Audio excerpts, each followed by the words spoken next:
The daily code snippet. Just like with the picture element, the sizes attribute tells the browser the widths for the image layout when used with the image element. So a placeholder space is being created that the browser needs to fill with an image that it will find by reviewing the options in the source set attribute. The actual width of the image in the source set will not matter. It will display at the size specified in the sizes attribute.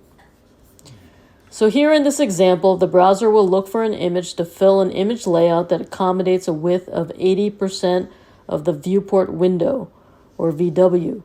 So if we are looking at the website on our handheld phone, it would likely pick the smallest image that would be the most appropriate for 80% of the viewport window. The sizes attribute with the image element can be used to specify media conditions.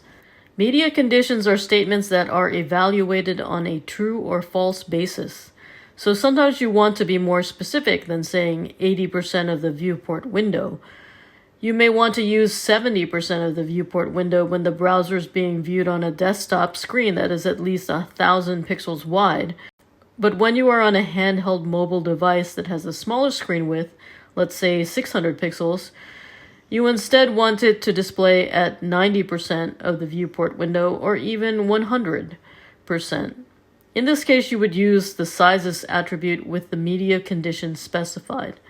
The following example shows how this may be written out.